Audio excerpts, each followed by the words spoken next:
Good morning children, class 8 subject science.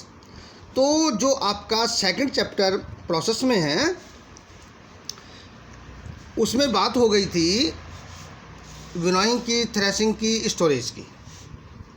अब बात आती है क्रॉप इम्प्रूवमेंट, यानी कि कम जगह में, कम खेती में, कम लैंड अगर हमारे पास है, कम खेत हमारे पास है, तो उसमें अच्छी फसल कैसे प्राप्त की जाए। This is called crop improvement. क्योंकि आप जानते हैं कि डेली जनसंख्या की दर लगातार बढ़ रही है, जनसंख्या बढ़ रही है, और जितनी जनसंख्या बढ़ेगी उसी के हिसाब से हमारी जो एग्रीकल्चर लैंड है वो कम होती जा रही है। तो इसी को करने के लिए हमारे पास एक साधन है जिसे कहते हैं क्रॉप इम्प्रूवमेंट। कैसे करें? तो इसमें सबसे पहला एक साधन है क्रॉप रोटेशन। क्रॉप रोटेशन क्यों करते हैं? देखिए, जब हम कोई भी फसल खेत में बोते हैं तो उसको एक स्पेसिफिक न्यूट्रिशन चाहिए।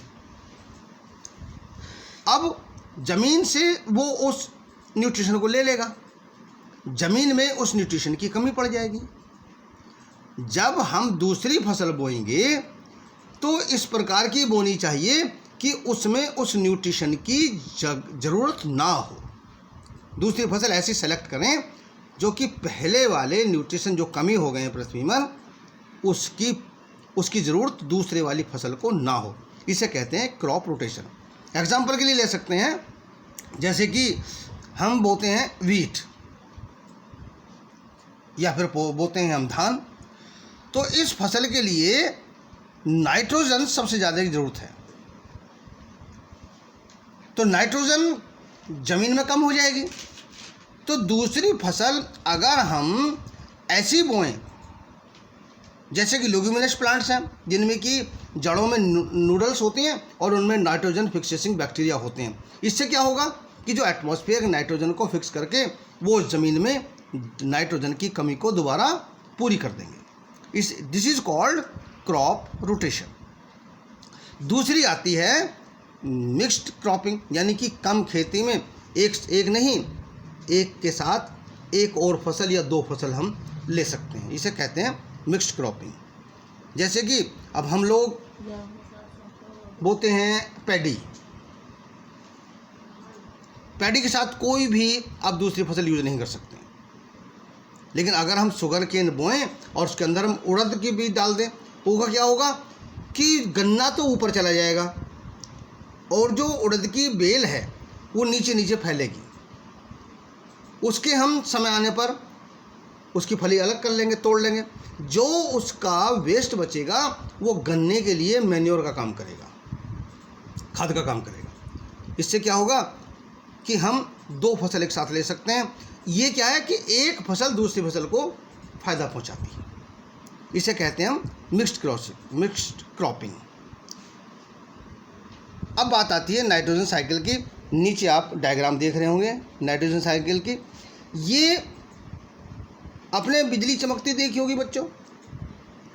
बिजली चमकने से क्या होता है कि उसके चार्ज से जो हवा में मौजूद कुछ नाइट्रोजन के एटम्स होते हैं वे आपस में कंबाइंड होते हैं और उनसे बनता है, यह गौर से देखें आप, लिखा हुआ है यहाँ, मेक वीक नाइट्रस एसिड। ये नाइट्रस एसिड पानी में घुलकर ज़मीन पर आ जाता है, अर्थ पर आ जाता है। इसी नाइट्रोजन से जो बना है एलिमेंट, जो कंपाउंड बना है, वो ज़मीन में मिल जाता है। ज़मीन से इसी नाइट्रोजन के बने हुए कंपाउंड को हमारे पेड़ों की जड़ ले लेती हैं।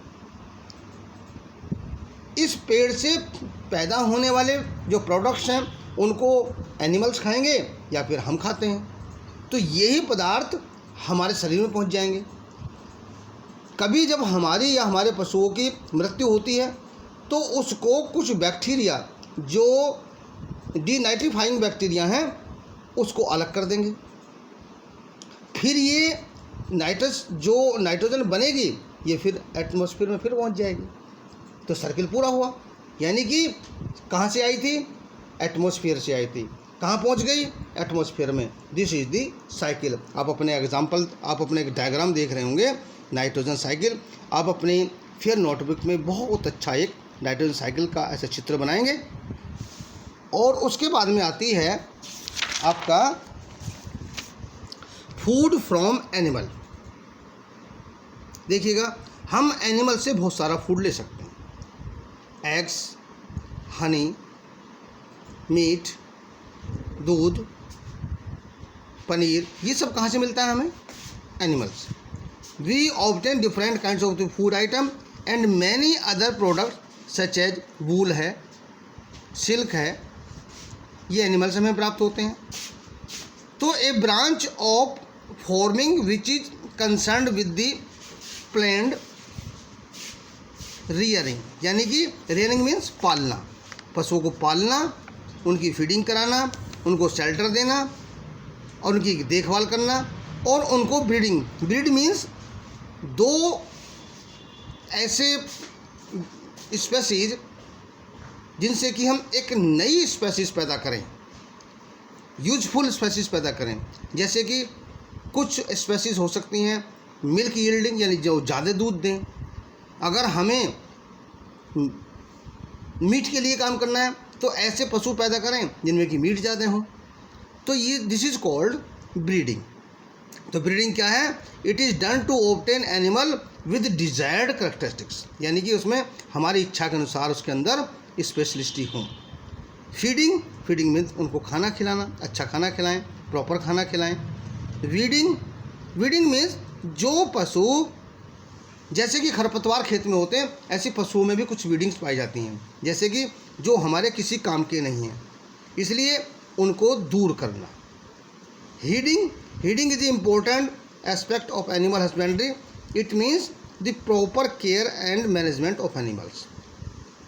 तो पशुओं के पालने को, पशुओं के खिलाने को, पशुओं की ब्रीडिंग को, this process is called animal husbandry. तो इसमें सबसे पहला स्थान आता है डेयरिंग का। डेयरिंग मीन्स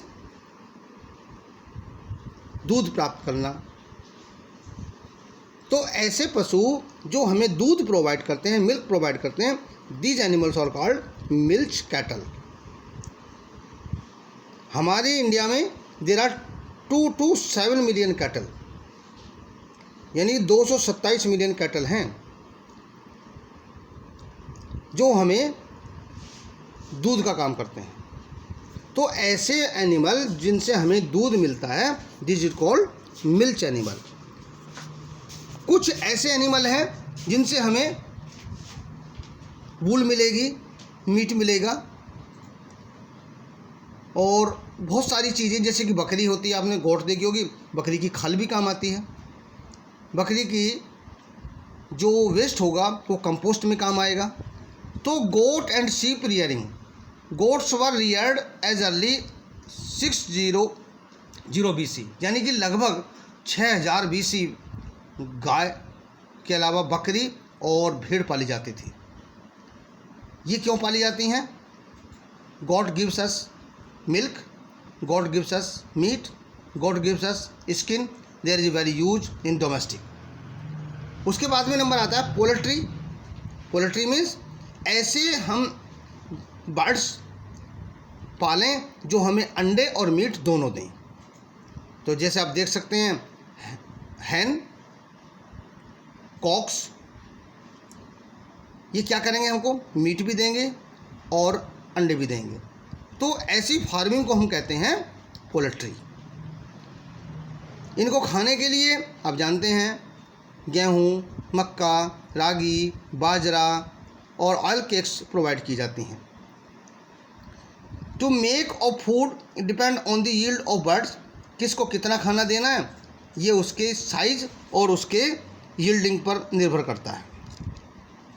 ए हैन स्टार्ट लेइंग एग्स, एक जो मुर्गी है अंडे देना शुरू करती है लगभग 6 महीने बाद। एक मुर्गी 6 महीने की उम्र तक अंडे देना शुरू कर देती है। जो एग लेइंग बर्ड्स हैं उनको हम ब्रूडी हैन के नाम से जानते हैं। नाम याद रखेंगे, ब्रूडी हैन। ये आपके फिल इन द ब्लैंक्स में भी आ सकता है, ये आपके राइट ट्रू फॉल्स में भी आ सकता है। तो याद रखेंगे जो मुर्गी अंडे देती है उसका नाम है ब्रूडी हैन। एक और डिपार्टमेंट है इसमें, एक और कैटेगरी है जिसे हम कहते हैं फिशरीज। फिशरीज यानी कि मछली पालन। मछली पालन के लिए हमें एक तालाब की आवश्यकता होती है। वहाँ पर अच्छे प्रकार का बीज उसमें डाला जाता है जिससे कि हम मछली अच्छी नस्लों में आप नाम सुन सकते हैं, पोम्फ्रेट, सैल्मन, सार्डाइन, हिल्सा, ये सब मछलियाँ are reared for the meat. एक होता है apiculture. Apiculture means to rear the honey bee for honey, और ये वैक्स के लिए पाली जाती हैं। तो ये मक्खियाँ पाली जाएंगी हनी के लिए। Honey is very good chemical, it is used in medical also. अब बात आती है care of domestic animals. Domestic animals की हमें किस प्रकार देखभाल करनी चाहिए। तो इसमें एक चीज़ और ध्यान रखें, अगर आपका पशु बीमार हो जाए तो आप कैसे पहचानेंगे। तो पहला सिम्टम्स तो सबसे अच्छा एनिमल्स बीइंग इल का ये है कि वो खाना छोड़ देगा। दूसरा ये हो सकता है कि वो सुस्त हो जाए, खाने में जो चीज़ आप खिलाना चाहते हैं उसे ना खाए, या फिर वो सबसे अलग खड़ा होना चाहता है। तो ये सारे सिम्टम्स क्या हैं, ये सारे सिम्टम्स एक एनिमल के बीमार होने के हैं। इसलिए आप ध्यान रखें कि अगर ऐसा कोई सिम्टम्स पाया जाए तो इसको तुरंत डॉक्टर की सलाह लें और उसका इलाज कराएं। एक बीमारी और पशु में पाई जाती है जैसे खुरपका। खुरपका तब होती है तब नीचे हम जो उसका जहाँ पर रहने का स्थान है वो इन्फेक्टेड हो, यानी कि उसके रहने के स्थान को हम साफ रखें जिससे कि हमारे पशुओं की दूध देने की या मीट देने की क्षमता बराबर बनी रहे। अब बात आती है आपको एक्सरसाइज की। एक्सरसाइज में आपके सारे क्वेश्चन आंसर, जो मेन क्वेश्चन आंसर हैं, हम आपको आंसर शीट प्रोवाइड करेंगे। आंसर शीट आपको मिलेगी।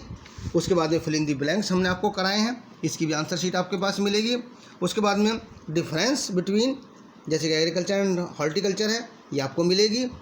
राइट शॉर्ट नोट ऑन, ये आप इनमें से मेन का हमने करा दिया है, एक दो बचेंगे उन्हें आप कर सकते हैं।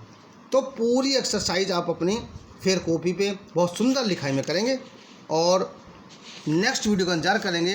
नेक्स्ट वीडियो में पढ़ाया जाएगा आपको माइक्रो ऑर्गेनिजम्स, यानी कि बहुत छोटे जीव that can not be seen by our eyes. These are very useful. कुछ उनमें नुकसानदायक भी होते हैं, लेकिन वैसे मोस्टली माइक्रो ऑर्गेनिजम्स हमारे फ़ायदेमंद होते हैं। जैसे कि हमारा दूध से दही जमाना, हमारा बहुत सारे काम ऐसे होते हैं जो बैक्टीरिया करते हैं। जैसे कि घर में कोई पास पड़ोस में कोई चीज़ होती है तो उसको गलाने सड़ाने का काम भी माइक्रो ऑर्गेनिजम्स करते हैं, इसलिए इन्हें डिकम्पोजर के नाम से भी जाना जाता है। तो इस वीडियो का इंतजार करें। धन्यवाद।